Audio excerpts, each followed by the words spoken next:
Hi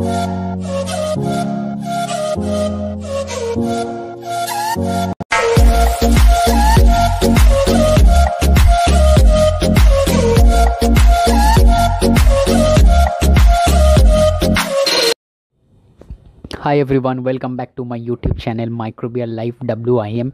My name is Abhijit Haldar. As you all know that in this video series we are discussing about some microorganism like bacteria, virus, fungi and other parasites which affect the human beings and animals and causes some deadly diseases. So today's topic is Vibrio cholerae, as it's a common topic, everyone knows about it, but in a scientifically way I will try to explain you in a very short way so that you will understand it properly. Let's start with introduction.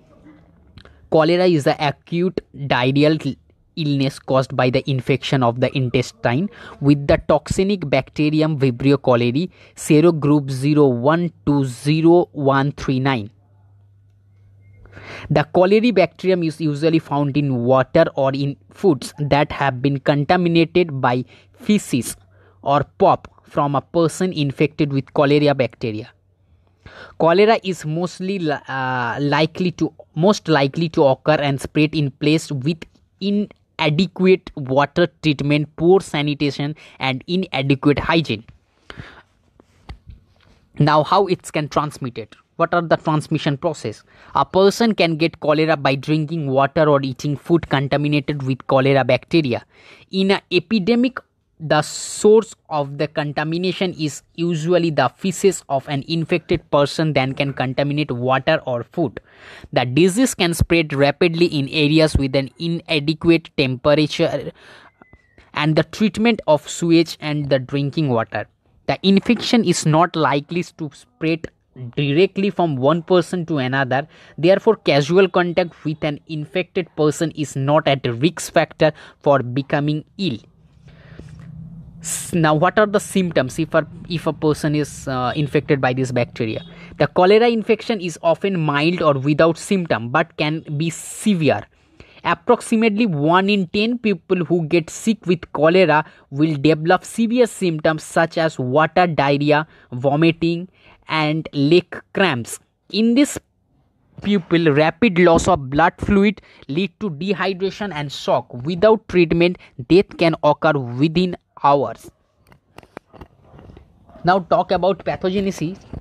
Vibrio cholerae pathogenicity genes code from protein directly or indirectly involved in the virulence of the bacteria.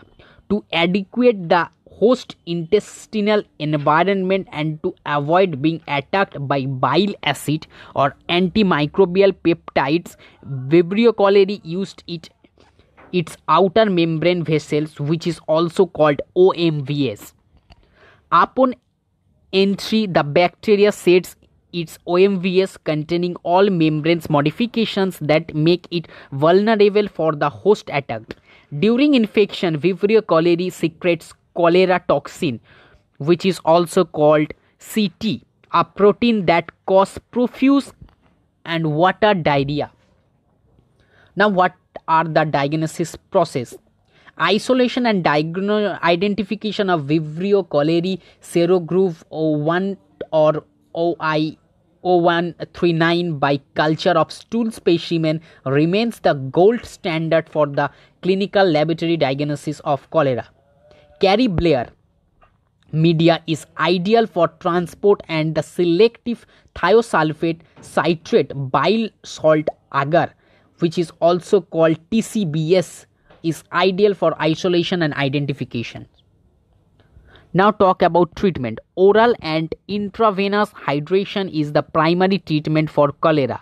In conjunction with hydration, treatment with antibiotic is recommended for several ill patients. It is also recommended for the patient who have severe or some dehydration and continue to pass a large volume of stool during rehydration treatment. I hope from this video you learned something.